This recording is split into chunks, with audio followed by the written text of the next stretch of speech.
Ok, vamos a la palabra. Vamos a la palabra de Dios el día de hoy. Estoy emocionado y a la vez así como que, híjole, porque el día de hoy me gustaría arrancar completamente con el libro de Isaías. Hoy arrancamos con una serie, el libro de Isaías. Vamos a verlo verso a verso. ¿Alguien sabe cuántos libros son? ¿Cuántos capítulos son en el libro de Isaías? 66 libros. Así que de tarea a empezar a estar estudiando el libro de Isaías. Es un libro impresionante, es un libro muy fuerte, que yo sé que Dios va a hablar a nosotros y es muy fuerte. Si me pueden poner acá adelante la imagen, por favor. Entonces vamos a estar empezando con lo que es el libro de Isaías. Hoy vamos a entrar en la introducción. Fue un conflicto para mí porque de repente quise brincarlo y decir, vamos a arrancarnos de lleno. Pero hoy vamos a estar aprendiendo, vamos a hablar de la introducción y lo que más me voy a enfocar es un poquito en cuanto al libro, un poquito en el autor, pero me voy a enfocar más en el contexto histórico.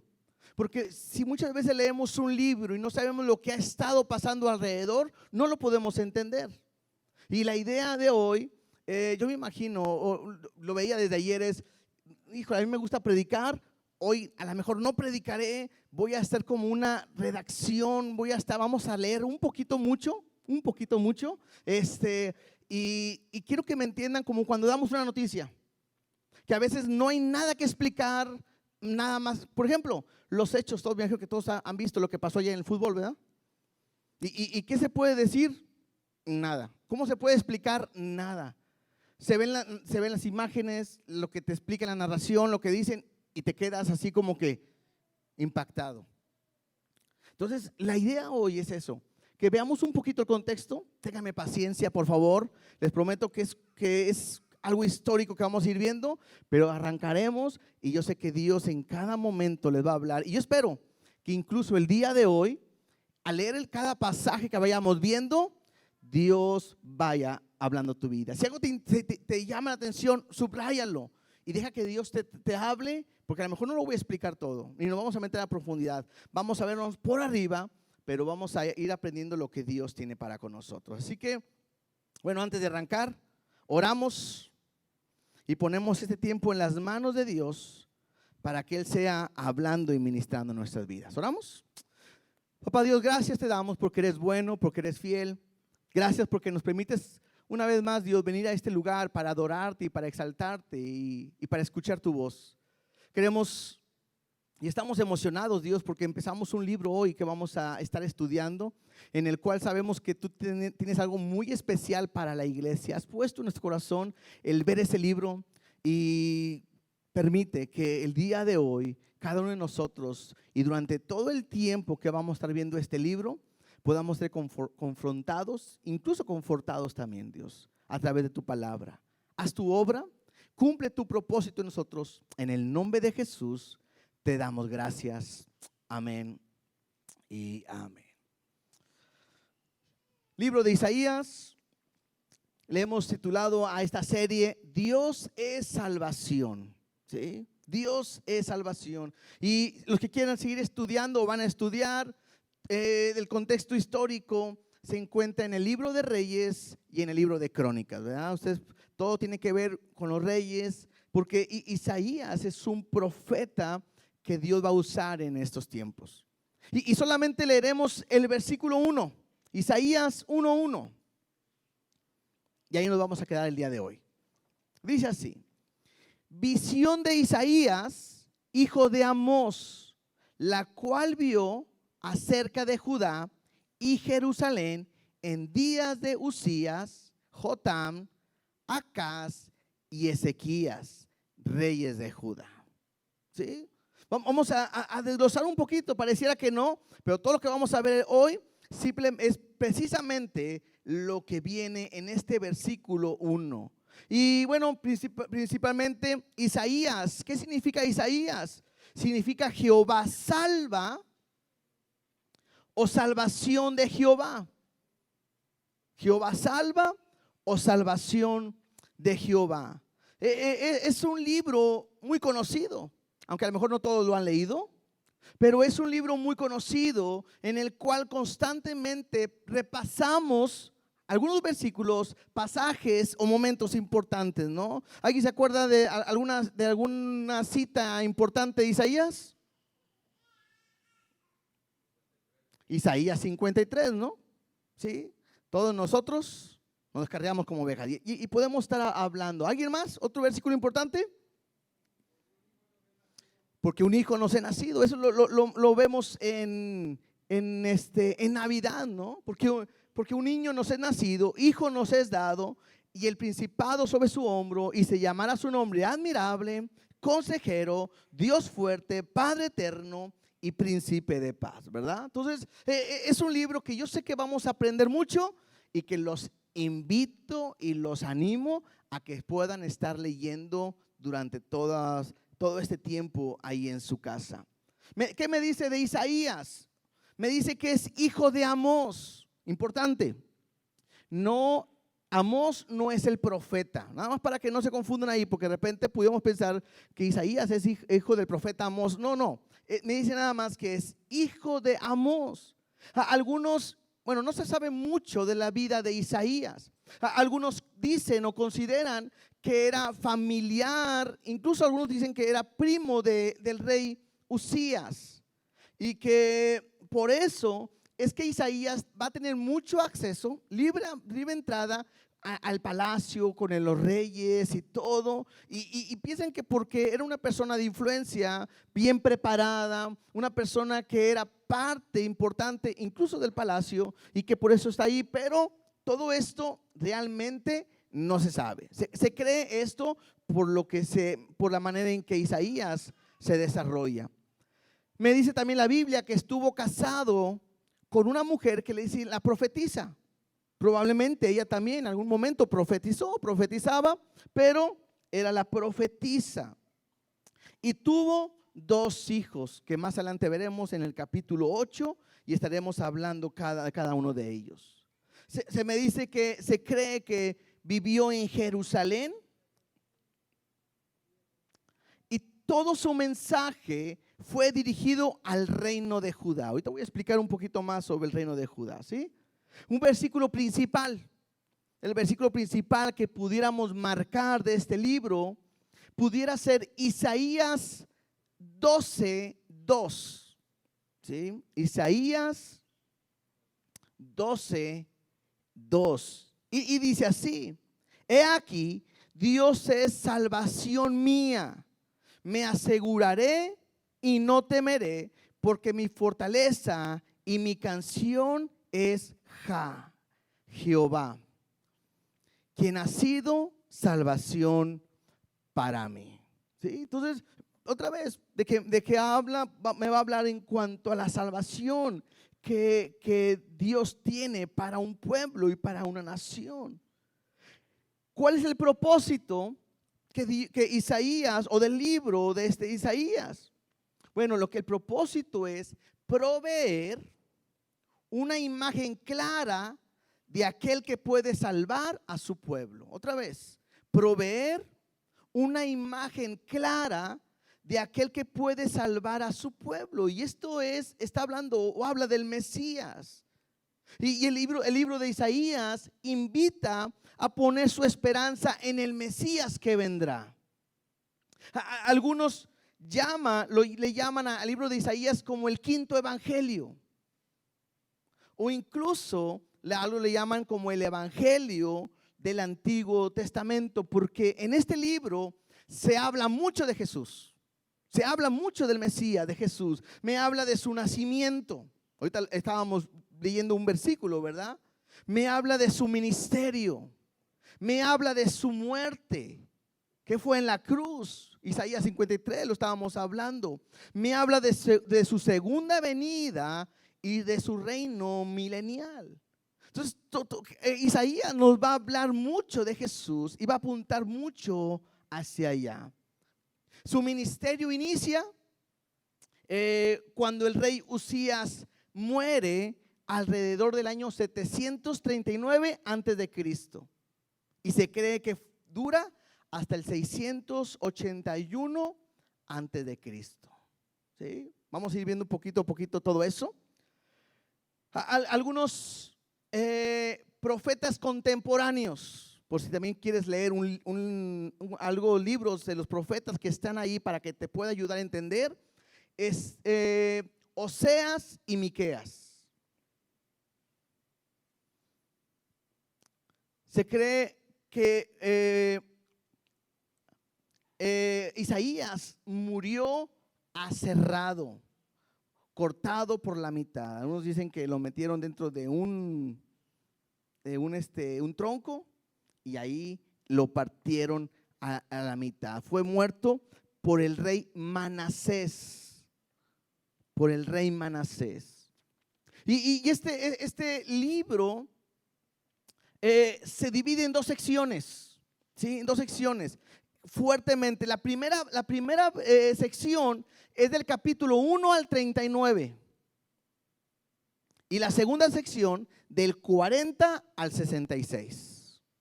Del 1 al 39, del 40 al 66. La primera sesión habla de la condición del pueblo y de un juicio que Dios trae al pueblo por su situación, su condición, por la manera en que ellos viven.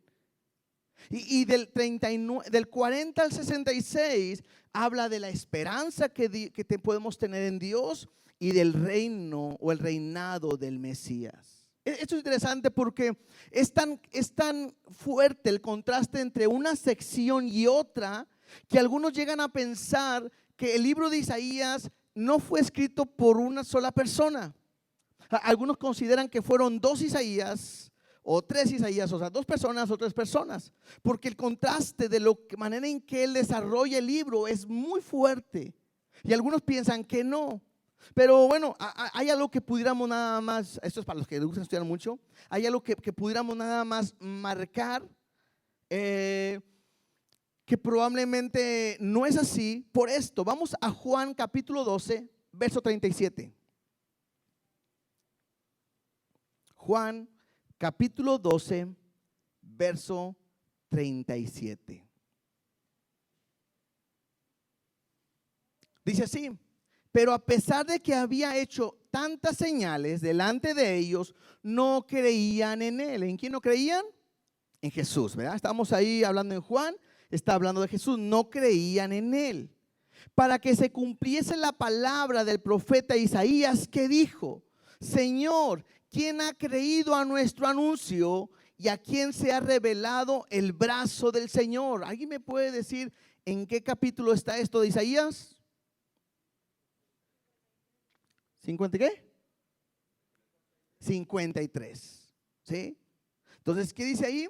Para que se cumpliese la palabra del profeta Isaías, que dijo: Señor, ¿quién ha creído a nuestro anuncio y a quién se ha revelado el brazo del Señor? Entonces, si es el capítulo 53, me está hablando que es de la segunda sección. ¿Se acuerdan que yo les dije? La primera sección del 1 al 39, la segunda sección del 40 al 66. Ok, versículo 39, sigamos leyendo. Por esto no podían creer, porque también dijo Isaías, otra vez me dice que Isaías cegó los ojos de ellos y endureció su corazón, para que no vean con los ojos ni entiendan con el corazón y se conviertan y yo los sane. ¿Alguien se acuerda de dónde viene esta porción de Isaías? ¿Qué capítulo? Capítulo 6. ¿Sí? Entonces, capítulo 6 es la primera parte. Cuando yo veo que Juan dice, que está leyendo el libro de Juan, que no habían creído en él, como que dijo el profeta Isaías, y me marca del 53, y luego al siguiente Isaías del capítulo 6, quizás pudiéramos pensar que fue el mismo Isaías el que escribió todo el libro, pero bueno, el mensaje de Dios fue diferente y lo divide en dos partes así. ¿Estamos? Entonces, simplemente es algo que podamos ver de un contexto general. Entonces, el contexto me habla también en los reyes, en el tiempo de Isaías. Y aquí vamos a nada más como una evolución. ¿Alguien se acuerda quién fue el primer rey de Israel? Saúl. Después de Saúl, ¿quién llegó? David. Después de David, Salomón, ¿sí? Después de Salomón, ¿quién? Roboam y Jeroboam, ¿sí? En este momento, Israel es un pueblo, una nación, y luego de repente, después de que muere Salomón, el reino se divide en dos: el reino del norte y el reino del sur.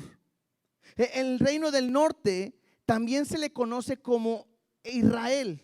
Y aquí es importante que aprendamos, cuando leemos la Biblia y leamos Israel, tenemos que saber bien identificar si habla al rey, a Israel de toda la nación, o está refiriéndose a Israel solamente al reino del norte. Esto es importante al momento de estar leyendo el libro y cualquier de los profetas, para ver a quién va dirigido. Entonces, el reino del sur se le conoce como Judá, ¿sí? O el reino de Judá. Y en el reino del norte está Jeroboam, y en el reino del sur está Roboam, ¿sí? En el reino del norte, así rápidamente, la capital del reino del norte es Samaria. En la capital del reino del sur es Jerusalén. En el reino del sur, de abajo, todos son descendientes de David. Así se les llama, descendientes de David, porque tiene un linaje continuo de la sangre o de descendientes de David. En el reino del norte hay de diferentes dinastías y no todos tienen esa línea. El reino del norte cayó muy pronto en la idolatría, y todos los reyes, escuchen bien, todos los reyes del reino del norte fueron malos. Todos hicieron lo malo ante los ojos de Dios. En el reino del sur hubo algunos reyes buenos y hubo otros reyes malos y también perversos, ¿sí? El reino del norte fue conquistado por los asirios, ¿sí? Y son llevados por Asiria. Los del reino del sur van a permanecer un poquito más de tiempo, pero al final van a caer por Babilonia, ¿sí? Entonces, simplemente es como que podamos tener un contexto. Hay un reino del norte, hay un reino del sur, el reino de Israel, el reino de Judá, que podamos entender cada uno de estos. Y incluso entre estos pueblos, entre el reino del norte y el reino del sur, a veces hubo alianzas, pero otras veces hubo pleitos, hubo guerra entre ellos. Todo esto que quieres aprender, que está muy interesante, lo puedes aprender o lo puedes ver en el libro de Reyes. Ahí viene todo lo que es esto, ¿verdad? Lo que estamos ahorita viendo. Así que vamos a empezar a ver cada uno de estos reyes. Ahorita que vimos en Isaías, mencionamos 4 reyes, ¿no? Entonces mencionamos a Usías, Jotam, Acaz, Ezequías, y vamos a ver Manasés también. De una manera rápida vamos a ir viéndolo. Así que abran sus Biblias en Segunda de Reyes, capítulo 15, versículo 1.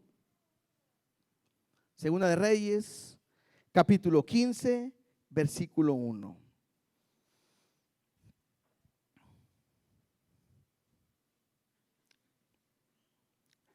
Dice así: en el año 27 de Jeroboam, rey de Israel, comenzó a reinar Azarías, hijo de Amasías, rey de Judá.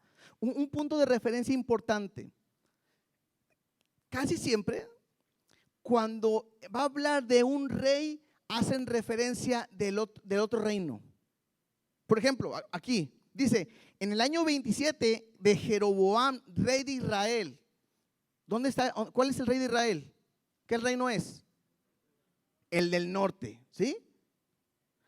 En el año 27 de Jeroboam, rey de Israel, me dice que Jeroboam es el rey de Israel, comenzó a reinar Azarías, hijo de Amasías, rey de ¿quién? De Judá, que es el reino del sur. ¿Se dan cuenta? Entonces, para que a veces no entendemos esto y como que está revuelto, no. La Biblia hace esa referencia para saber en qué tiempos específicos nos está hablando. Dice así, versículo 2. Cuando comenzó a reinar era de 16 años y 52 años reinó en Jerusalén. El nombre de su madre fue Jecolías de Jerusalén. Miren cómo fue este rey. Hizo lo recto ante los ojos de Jehová, conforme a todas las cosas que su padre Amasías había hecho. Con todo eso, los lugares altos no se quitaron, porque el pueblo sacrificaba aún y quemaba incienso en los lugares altos. Mas Jehová hirió al rey con lepra, y estuvo leproso hasta el día de su muerte, y habitó en casa separada. Y Jotam, hijo del rey, tenía el cargo del palacio, gobernando al pueblo. Los demás hechos de Azarías y todo lo que hizo no está escrito en el libro de las crónicas de los reyes de Judá. Y durmió Azarías con su padre, y lo sepultaron con ellos en la ciudad de David, y reinó en su lugar Jotam su hijo. Me habla de un rey que hizo lo bueno ante los ojos de Dios, pero el pueblo, ¿cómo estaba? Mal. Acuérdense que cuando ellos sacrificaban en lugares altos, estaban yendo a otros dioses, incluso podían pensar que incluso hacia Dios, pero estaban en una idolatría. El pueblo estaba en pecado, aunque el rey está bien. Y de repente uno se pregunta, ¿y por qué si el rey estaba bien, por qué le dio lepra? Bueno, vamos a Segunda de Crónicas, capítulo 26, versículo 15. Segunda de Crónicas 26, 15.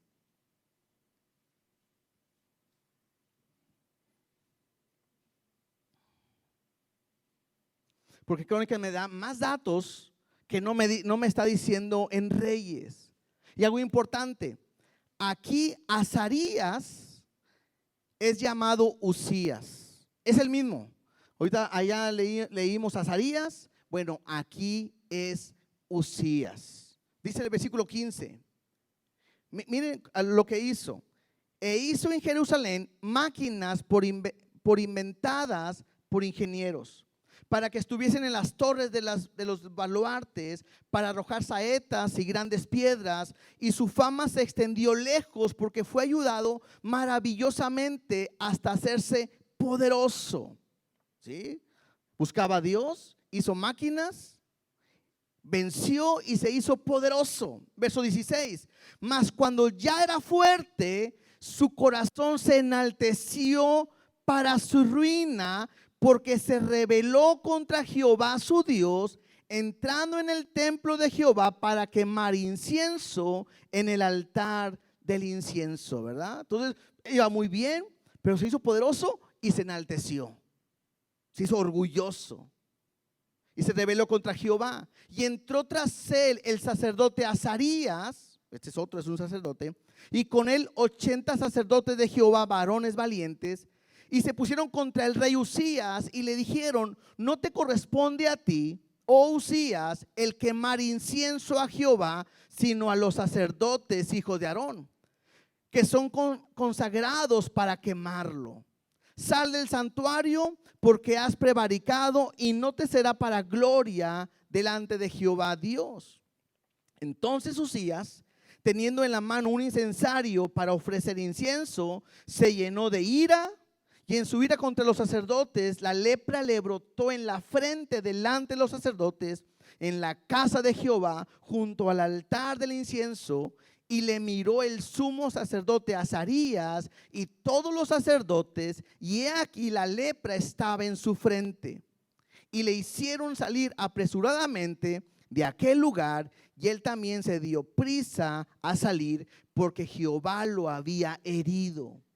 Y así el rey Uzías fue leproso hasta el día de su muerte, y habitó leproso en una casa apartada, por la cual fue excluido de la casa de Jehová. Y Jotam su hijo tuvo a cargo de la casa real, gobernando al pueblo de la tierra. Este rey buscaba hacia lo bueno, se hizo poderoso, de repente se orgullece y empieza a hacer algo que estaba prohibido. Él quiso ofrecer un incienso, y eso solamente se lo permitían a los sacerdotes que venían de la descendencia de Aarón. Nunca alguien que sea rey y sacerdote, pero alguien que era rey podía ser sacerdote. La Biblia me habla nada más de 3 personas. La primera, Melquisedec. ¿sí? Eso lo vimos en Génesis, ¿sí? Melquisedec. El segundo, Jesucristo. Y el tercero será la iglesia, ¿sí? Porque cuando ya en Apocalipsis nos habla que seremos reyes y sacerdotes. Claro, cuando estemos unidos a Jesucristo, ¿verdad? Ahí es cuando podemos ser rey y sacerdotes. Pero bueno, el reinado de Usías, las cosas estaban más o menos. Porque el rey hacía lo bueno, pero el pueblo seguía en la idolatría. El rey de repente no hizo lo recto y cayó un juicio de Dios, que hay lepra sobre su vida, ¿sí? Entonces podemos pensar que estaba más o menos. Ese es el primer rey. Vamos al segundo. Segunda de Reyes 15:32. Segunda de Reyes 15:32.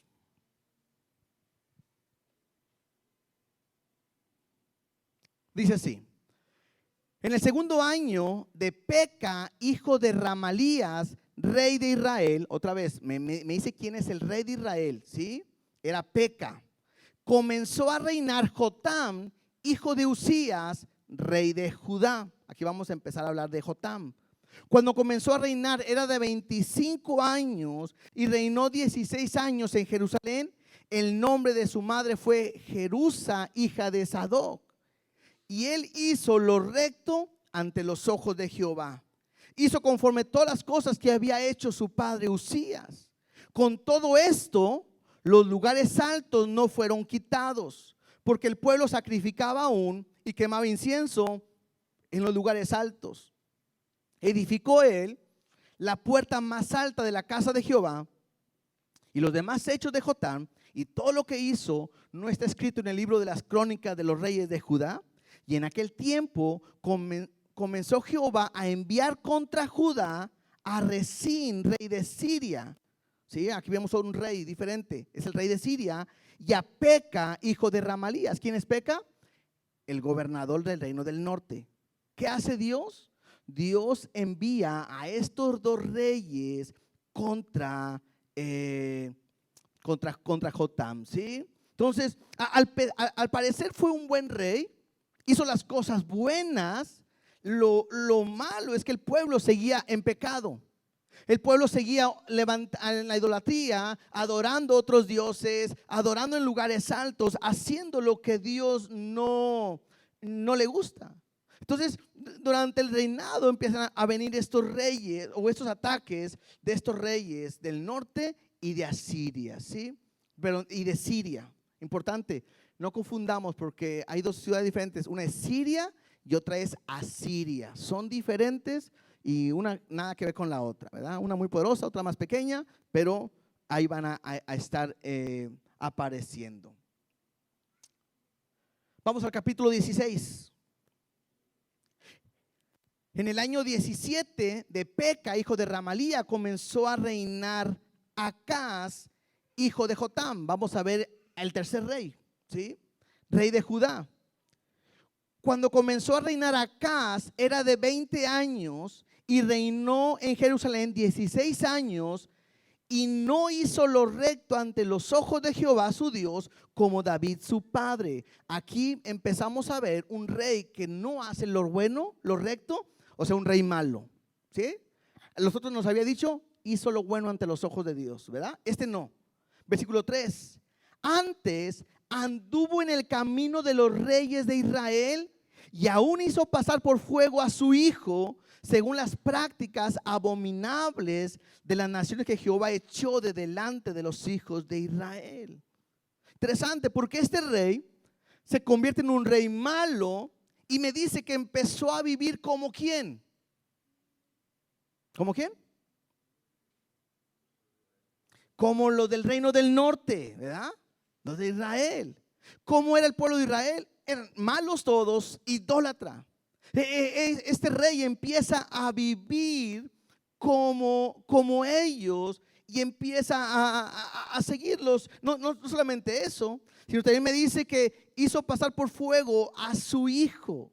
Esta era una práctica que iban con un dios, Moloch, el cual era el dios de la prosperidad o del placer. Y era un Dios que tenía sus manos hacia el frente y esta se ponía sobre fuego y se ponían al rojo vivo, se encendían, se calentaban intensamente y la gente que iba a ofrecer un sacrificio a este Dios ponían ahí sus hijos recién nacidos como una ofrenda a ese Dios. Eso es pasar a sus hijos por fuego, es lo que hacían. Entonces, este rey practicó eso. Es el pueblo de Dios, pero es malo y practicó esta práctica abominable. Versículo 4. Asimismo, sacrificó y quemó incienso en los lugares altos, sobre los collados y debajo de todo árbol frondoso. Ya no solamente el pueblo estaba metido en la idolatría, como lo habíamos visto, ahora también el rey es parte de esta idolatría. De estar ofreciendo a los ídolos. La maldad está creciendo en todo momento. Versículo 5.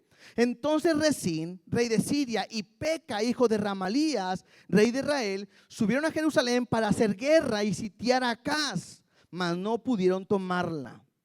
En aquel tiempo, el rey de Edom cobró Elat para Edom y echó de Elat a los hombres de Judá, y los de Edom vinieron a Elat y habitaron allí hasta hoy. Nada más como referencia, Elat era una población que estaba en Judá, pero vinieron los de Edom y la recuperaron. O sea, ahí perdió esa parte Judá. Versículo 7. Entonces Acaz envió embajadores a Tiglat-Pileser, rey de Asiria, diciendo: yo soy tu siervo y tu hijo, sube y defiéndeme en manos del rey de Siria y de la mano del rey de Israel que se ha levantado contra mí. Este rey pide ayuda al rey de Asiria en vez de buscar a Dios. Y tomando Acaz la plata y el oro que se halló en la casa de Jehová y en los tesoros de la casa real, envió al rey de Asiria un presente. Y le atendió el rey de Asiria, pues subió al rey de Asiria contra Damasco y la tomó, y llevó cautivo a los moradores de Kir y mató a Rezín. Entonces, ¿qué es lo que hace? Toma todo el tesoro, lo que hay ahí, el dinero, y se lo manda al rey de Asiria, pues para que le haga el favor de defenderlo, y el rey de Asiria lo hace. Versículo 10. Después fue el rey Acaz a encontrar a Tiglat-Pileser, rey de Asiria, en Damasco, y cuando vio el rey Acaz el altar que estaba en Damasco, envió al sacerdote Urías el diseño y la descripción del altar conforme a toda la hechura, y el sacerdote Urías edificó el altar conforme a todo lo que el rey Acaz había enviado a Damasco, y así lo hizo el sacerdote Urías, entre tanto que el rey Acaz venía a Damasco. ¿Qué sucede? Va el rey con Tiglat-Pileser, rey de Asiria, a Damasco. Cuando llega ahí, ve un altar que le gustó, lo impresionó, quizás lo emocionó. Cuando él ve ese altar, empieza a mandar todos los detalles del altar a Urías, el sacerdote, para que le edificase un altar igual. Entonces, eso es interesante porque empieza el rey ya no a querer vivir como el pueblo de Dios o a lo que Dios quería, sino empieza de repente a vivir una religión a su manera. Y esto es importante, voy a querer hacer un paréntesis, porque muchas veces nosotros como iglesia tratamos de imitar modelos que están en otro lugar pensando que pueden ser efectivos dentro de la iglesia. Un ejemplo tan claro, como cuando de repente, en vez de predicar la palabra en la iglesia, se empieza a hablar de psicología, de motivación, de PNL, ¿no? Programación neurolingüística, donde tú todo lo puedes, donde tú lo vas a lograr, eres un vencedor, tú conquistas y has nacido para triunfar y para ser grande. Y todo eso se oye tan bonito, pero nada que ver con lo que es de Dios. Es el problema, cuando de repente empiezan a sustituir la palabra de Dios por todo el humanismo y la psicología que el mundo se enfrenta. Y lo peor es que se habla desde el púlpito. Pero eso es lo que estaba sucediendo. Sigamos leyendo, versículo 12. Y luego que el rey vino de Damasco y vio el altar, se acercó al rey, el rey a él, y ofreció sacrificios en él. Y encendió su holocausto y su ofrenda, y derramó sus libaciones, y esparció la sangre de los sacrificios de paz junto al altar. E hizo acercar el altar de bronce que estaba delante de Jehová en la parte delante de la casa, y entrar el altar y el templo de Jehová, y lo puso al lado del altar hacia el norte. ¿Qué es lo que está haciendo este rey? Está tratando de hacer su propia religión a su manera. ¿Sabes qué? Sí, estamos en el altar de Dios, pero yo me traje mi nuevo altar y lo voy a poner aquí. Y junto a Jehová voy a estar levantando mis sacrificios. Y otra vez, cuidado cuando nosotros tratamos de vivir el cristianismo a nuestra manera. Dios ha establecido una manera de cómo vivir para Él, cómo agradarle para Él. La Biblia es tan clara y precisa en cómo tenemos que conducirnos como hijos de Dios. El problema es que muchas veces en nuestra mente decimos, yo no pienso igual. Bueno, yo creo en Dios, pero voy a seguir viviendo haciendo esto. Bueno, yo creo en Dios, pero creo que yo le voy a añadir esto porque es mejor para mí. Cuidado cuando tú le quieres añadir algo a lo que Dios ya ha establecido. ¿Sí? Versículo 15. Y mandó el rey Acaz al sacerdote Urías diciendo: en el gran altar encenderás el holocausto.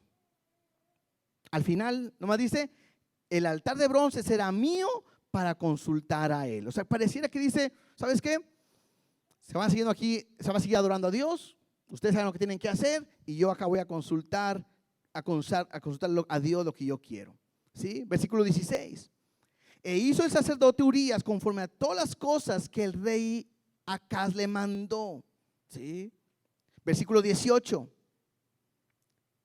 En la parte de abajo dice: y del rey los quitó del templo de Jehová por causa del rey Asiria. En este momento, este rey empieza a destruir el templo de Dios, empieza a destruir todo lo que estaba ahí por causa del rey de Asiria.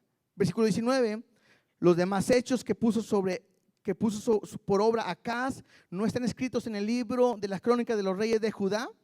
Y durmió el rey Acaz con sus padres y fue sepultado con ellos en la ciudad de David, y reinó en su lugar su hijo Ezequías.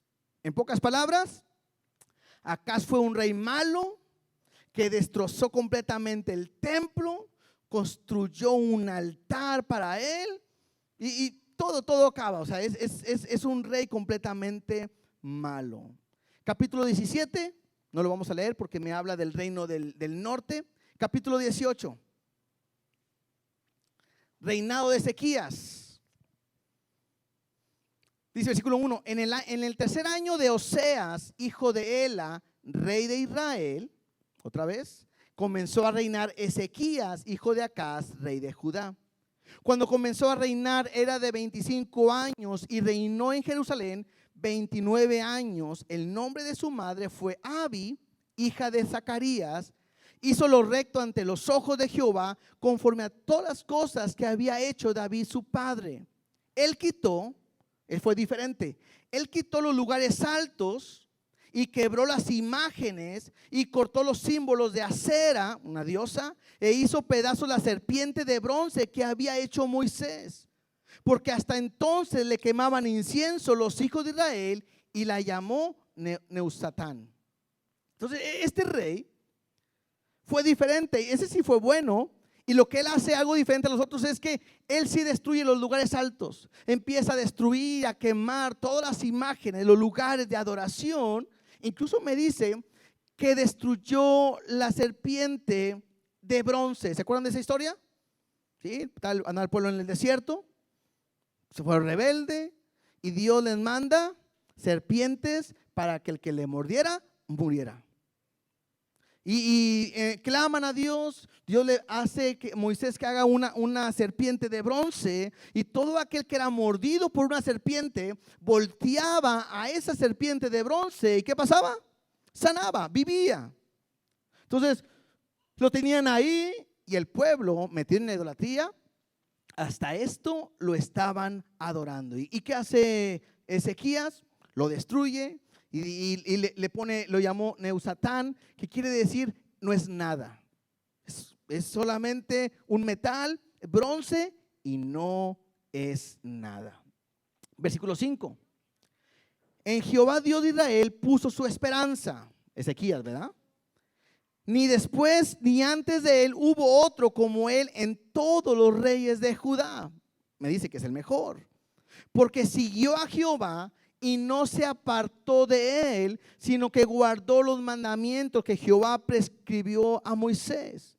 Y Jehová estaba con él, y a donde quiera que salía, prosperaba. Y él se rebeló contra el rey de Asiria y no le sirvió.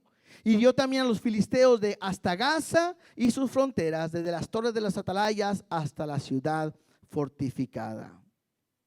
Aquí no nos dice, pero en Crónicas nos comenta que también él restauró la adoración del templo, ¿verdad? Pero podemos aprender, un rey bueno.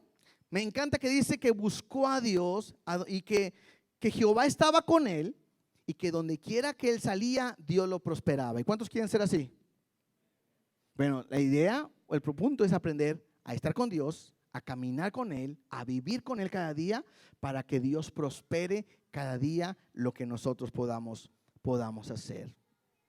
Entonces, ¿qué hace Ezequías? Él va a limpiar el templo, lo va a purificar. Él volvió a poner orden en todo lo que se hacía en el templo. Él vuelve a poner orden con los sacerdotes, a decirles cuándo cada uno le tocaba participar y todo. E incluso llegó a celebrar fiestas que tenían años de no celebrarse. Él lo está haciendo. Y podemos ver que Ezequías es un gran rey, aunque no perfecto. Vamos al versículo 13. A los 14 años del rey Ezequías, subió Sennacherib, rey de Asiria, contra todas las ciudades fortificadas de Judá y las tomó. Entonces Ezequías, rey de Judá, envió a decir el rey de Asiria que estaba en Laquis: yo he pecado. Parece que se está confesando con Dios, pero le está diciendo al rey enemigo: yo he pecado, apártate de mí y haré todo lo que me impongas. Y el rey de Asiria impuso a Ezequías, rey de Judá, 300 talentos de plata y 30 talentos de oro. Dio por tanto a Ezequías toda la plata que fue hallada en la casa de Jehová y en los tesoros de la casa real. Entonces Ezequías quitó el oro de las puertas del templo de Jehová y de los quinceles de que el mismo rey Ezequías había cubierto de oro, y lo dio al rey de Asiria. Entonces, había restaurado todo. De repente lo van a atacar, tiene miedo, le dice: aparte de mí. Destruye otra vez todo el oro que había él puesto, lo quita y se lo va a dar al rey de Asiria. ¿Sí? Versículo 17. Después el rey de Asiria envió contra el rey Ezequías a Tartán, a Rabsaris, a Rabsaces con un gran ejército desde Laquis contra Jerusalén. Y subieron y vinieron a Jerusalén, y habiendo subido, vinieron y acamparon junto al acueducto del estanque de arriba, en el camino de la heredad del lavador. Él recibió el dinero, pero muy probablemente dijo: pues si hay dinero, hay más. Y lo que él quiere es ir a atacar, y manda para atacar al rey de Ezequías. ¿Sí? A partir de aquí, no voy a leerlo todo para avanzar un poquito, pero empieza un juego de palabras contra Ezequías, donde el rey de Asiria le dice: ¿en quién estás poniendo tu confianza? O sea, yo soy poderoso, te voy a vencer. Ya Ezequías había doblado las manos al quitar el oro y dárselo al rey. Y de repente el rey manda a decirle a Ezequías: ¿en quién estás poniendo tu confianza? ¿Quién crees que te va a ayudar? ¿Sí? E incluso le dice, en el versículo 21 le dice que si tú has puesto tu confianza en el báculo de la caña cascada en Egipto, no te va a ayudar. Y bueno, Ezequías no está poniendo su confianza ahí. Incluso le dice en el versículo 22: y si me decís, nosotros confiamos en Jehová, nuestro Dios. De repente el rey se siente tan poderoso que le dice: ni tu Dios te va a poder ayudar. ¿En quién estás poniendo tu confianza? ¿En Dios? Y yo quiero que traten de escuchar la actitud de este rey. Porque le está diciendo, ¿en quién crees? Estás en un problema, te voy a acabar. Mejor ríndete, entrégate. Nadie te va a poder ayudar, ni Egipto, ni nadie. Dice, ¿a poco crees que Dios, Jehová, te va a ayudar? Verso 25. ¿Acaso he venido yo ahora sin Jehová a este lugar para destruirlo? Mira lo que dice este hombre. Jehová me ha dicho, sube a esta tierra y destrúyela. Claro que no. O sea, este hombre está vituperiando, está hablando de más, incluso está diciendo, Jehová me mandó a destruirte. ¿En él estás poniendo tu confianza? No. Si él me mandó a destruirte. ¿Sí? Entonces empieza el enviado de este rey, le empieza a hablar a ellos y a decir todo esto. Y le dice la gente de Ezequías, ¿sabes qué? Háblanos en nuestra lengua porque el pueblo está escuchando. Y él lo hace, les empieza a hablar y empieza a tratar de convencerlos. Mira lo que dice verso 28. Entonces el Rabsacés se puso en pie y clamó en gran voz en lengua de Judá y habló diciendo, oíd la palabra del gran rey, el rey de Asiria. Así ha dicho el rey, no os engañe Ezequías, porque no os podrá librar de mi mano. Y no os haga Ezequías confiar en Jehová, diciendo, ciertamente nos librará Jehová, y esta ciudad no será entregada en manos del rey de Asiria. No escuchéis a Ezequías, porque así dice el rey de Asiria, haced conmigo paz, y salid a mí, y coma cada uno de su higuera, y beba cada uno de las aguas de su pozo, hasta que yo venga y os lleve a una tierra como la vuestra, tierra de grano y de vino, tierra de pan y de viñas, tierra de olivo y de aceite y de miel y olivares, y no moriréis. No oigáis a Ezequías, porque os engaña cuando dice, Jehová nos librará. Yo no sé si ustedes están escuchando, pero pareciera que está hablando el diablo, ¿no? Como cuando tú tienes un problema, una dificultad, y alguien te dice, espera en Dios, confía en Dios, descansa en Dios. Y de repente viene el enemigo y te habla por una persona o a tu oído y te dice, ¿tú crees que Dios te va a ayudar? ¿Tú crees que lo vas a lograr? Y es muy astuto, porque lo que él está diciendo es, si ustedes se entregan, yo los voy a llevar a un lugar donde va a haber alimento, donde va a haber bebida, donde van a disfrutar fiesta, el vino, los lagares, todo eso me habla de una fiesta, de un lugar placentero. Y te digo algo, así es el diablo con nosotros. Cuando de repente viene y se para en tu vida y te dice, creo que estar en la iglesia no te ha ayudado mucho. Creo que estar en la iglesia es lo mismo que no ir. ¿Por qué no pones mejor tu mirada en vez de Dios en tu escuela? Porque esa sí te va a sacar adelante. O en tu trabajo, porque Él sí te va a proveer lo que Dios no te ha provisto. Porque no pones tu mirada en el banco, Él sí te va a prestar.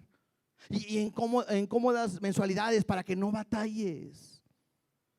No, Dios no te ha ayudado. Tienes el mismo problema, pero el banco sí. Ven, entrega tu casa y nosotros te haremos que la pagues feliz y contento. ¿Y al rato qué pasa? Misma deuda y sin casa, ¿verdad? Algo así yo estoy viendo que el rey está hablando para que ellos no confíen en Jehová.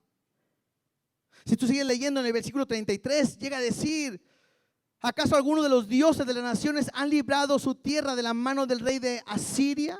O sea, él se cree poderoso y dice, ningún rey me ha podido detener, ningún dios de otra nación me ha podido detener, Jehová menos. Verso 35, ¿qué Dios de todos los dioses de esta tierra han librado su tierra de mi mano para que Jehová libre de mi mano a Jerusalén? Interesante porque el versículo 36 me dice, pero el pueblo cayó y no le respondió palabra porque había mandamiento del rey, del cual había dicho, no le respondáis. Interesante, no dijeron nada, se quedaron callados. Verso 19. Cuando el rey Ezequías lo oyó, rasgó sus vestidos y se cubrió de cilicio y entró en la casa de Jehová. Y envió a Eliakim, mayordomo, a Semna, escriba, y a los ancianos de los sacerdotes cubiertos de cilicio, al profeta, ¿quién? Isaías. Aquí entra ya nuestro personaje principal, ¿sí? El profeta Isaías, hijo de Amós, para que le dijesen, así ha dicho Ezequías, este día es día de angustia, de reprensión y de blasfemia, porque los hijos están a punto de nacer y la que da luz no tiene fuerzas. Quizás oirá Jehová tu Dios todas las palabras del Rabsacés, a quien el rey de los asirios, su señor, ha enviado para blasfemar al Dios viviente y para vituperiar con palabras, y las cuales Jehová tu Dios ha oído. Por tanto, eleva oración por el remanente que aún queda. Vinieron pues los siervos del rey Ezequías a Isaías, e Isaías le respondió, así dirás a vuestro señor, así ha dicho Jehová, no temas por las palabras que has oído, con las cuales me han blasfemado los siervos del rey de Asiria. He aquí, pondré yo en él un espíritu, y oirá rumor, y volverá a su tierra, y haré que en su tierra caiga espada, y regresando el Rabsacés, y todo lo demás que está diciendo se va a cumplir. Dios se va a encargar y va a cumplirse de todo eso. Capítulo 20. Una historia que muchos conocen. En aquel día Ezequías cayó enfermo de muerte y vino el profeta Isaías, otra vez hijo de Amós, y le dijo, Jehová dice así, ordena tu casa porque morirás y no vivirás. Cuando yo leía esto, yo me hago una pregunta. ¿Qué harías si hoy estás aquí y Dios te dice a ti estas palabras? Ordena tu casa porque morirás y no vivirás. Fuerte, ¿no? Intenso. A lo mejor algunos de nosotros ahora sí nos convertiríamos a Cristo. No, Señor, así. Entonces él volvió su rostro a la pared y oró a Jehová y dijo, te ruego, oh Jehová, te ruego que me hagas memoria de que he andado delante de ti en verdad y con íntegro corazón, y que he hecho las cosas que te agradan. Y lloró Ezequías con gran lloro. Y antes que Isaías saliese hasta la mitad del patio, vino palabra de Jehová a Isaías diciendo, vuelve y di a Ezequías, príncipe de mi pueblo, así dice Jehová, el Dios de David, su padre, y yo he oído tu oración y he visto tus lágrimas, y aquí que yo te sano. Al tercer día subirás a la casa de Jehová. Interesante, ¿no? Milagro. Dios escuchó la oración de Ezequías. Dios lo sana, le da una oportunidad. Le da 15 años más. Privilegio. Imagínate que cuando estemos a punto de morir, que Dios te regale 15 años más. También es una bendición. Bueno, Ezequías quizás no en todo fue bueno, porque durante estos 15 años va a tener un hijo, el cual va a ser el peor de todos los reyes de Israel. El peor, el malo, ¿sí? Y cuando Ezequías se recupera, viene gente de Babilonia para felicitarlo porque sanó. Y cuando están ahí con los de Babilonia, les enseña todo el palacio, todo lo que hay. Y viene Isaías y le dice, ¿qué has hecho? Les he enseñado todo. Y le dice, bueno, por cuanto has hecho esto, ellos se levantarán contra ti y se llevarán tus príncipes, tus tesoros, el pueblo, por lo que has hecho. Y luego le dice Dios, pero por amor a ti, no lo voy a hacer en tu tiempo, sino lo voy a hacer en el tiempo de tus hijos. Y sería bueno que ahí, si alguien te llega a decir eso, que hubiéramos actuado como padres. Pues volvería a poner mi cara en la pared, volvería a arrepentirme y volvería a clamar a Dios porque sé que Él me escucha. Pero no, Ezequías dijo, no, está bien, conmigo no me vas a tocar, no, a mis hijos sí, bueno, mientras yo tenga paz, allá a ver qué, ¿sí? A ver qué le pasa a mis hijos, allá que ellos se rajen con sus propias uñas, ¿no? Y entonces, después de Ezequías viene Manasés, ¿sí? Después de Ezequías viene Manasés. Manasés fue terrible. Él volvió a edificar los lugares altos que Ezequías había quitado. Él volvió a hacer todo lo malo. Y como decimos, muy probablemente él fue el que mandó matar a Isaías. Vamos a ver esta última parte. Segunda de Crónicas 33, versículo 7.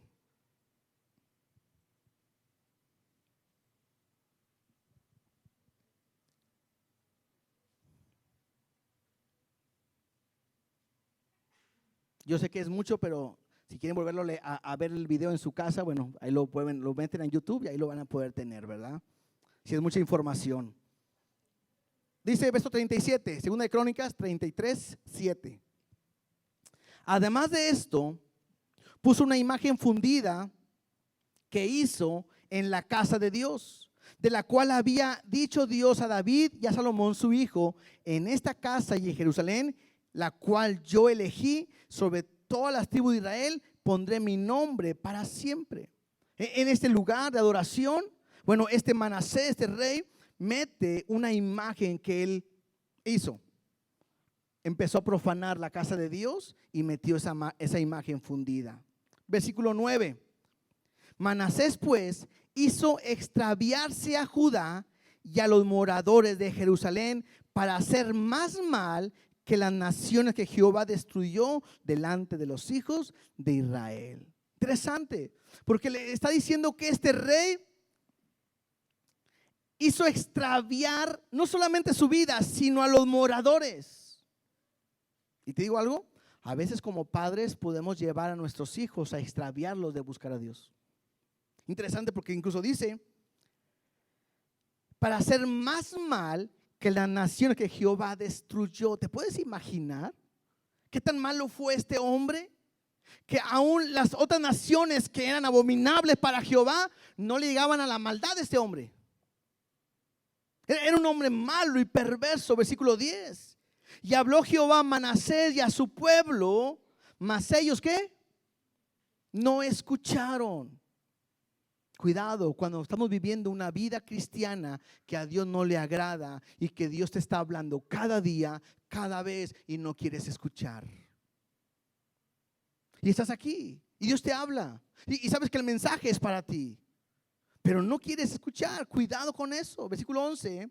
Por lo cual Jehová trajo contra ellos los generales del ejército de los reyes de Asirios, los cuales aprisionaron con grillos a Manasés y atando con cadena lo llevaron a Babilonia.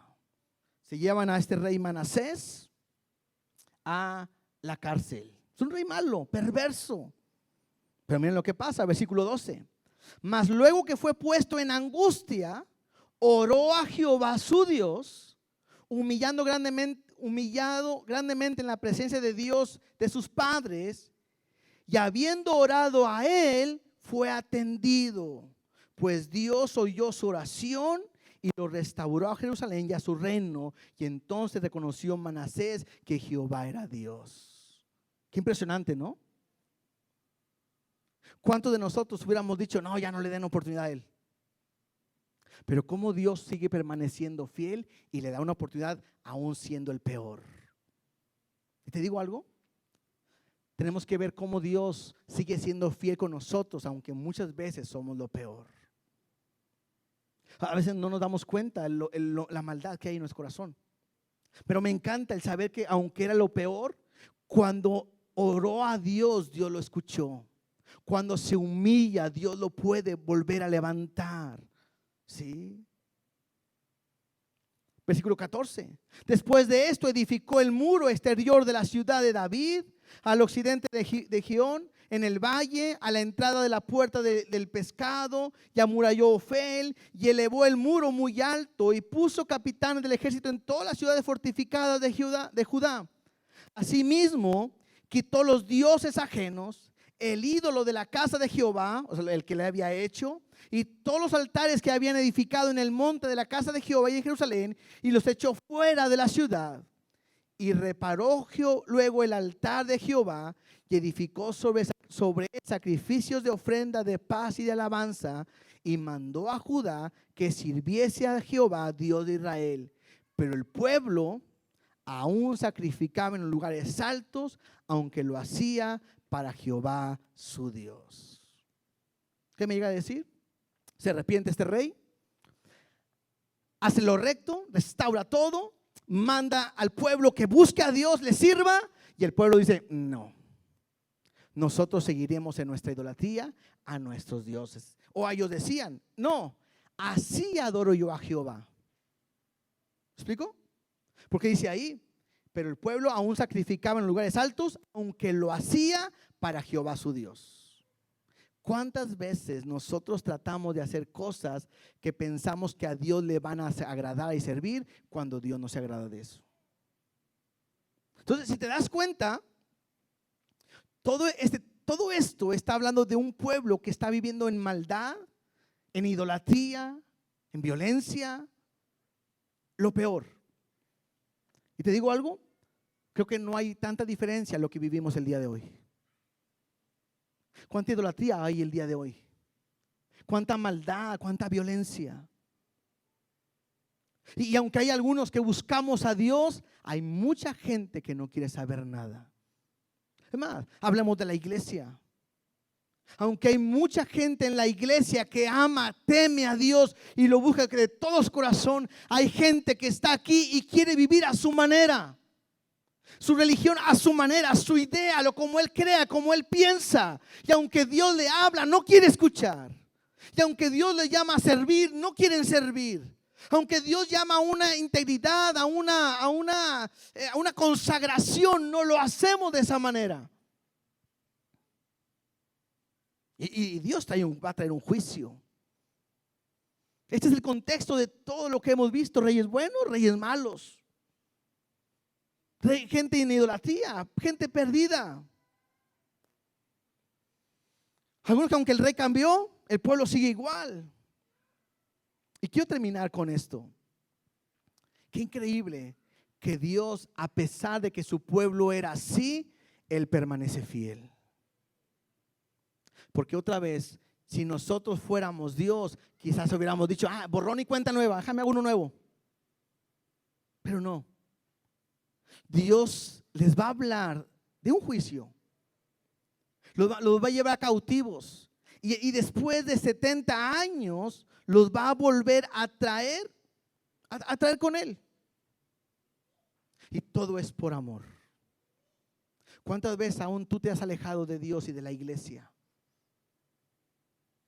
Te has enfriado. Pero qué bueno es Dios, que aunque no has venido allá, Dios te sigue cuidando, proveyendo y ayudando. Y con lazos de amor te abraza y te agarra y te trae a su presencia y te dice: aquí te quiero tener. Es un Dios de amor, un Dios de fidelidad, un Dios de gracia y de misericordia. Y creo que, yo sé que leímos mucho hoy fue diferente, que vamos a también compartir más, pero yo quería que vieran un contexto general. Y vuelvo a decir, creo que no hay mucha diferencia al día de hoy como estamos viviendo.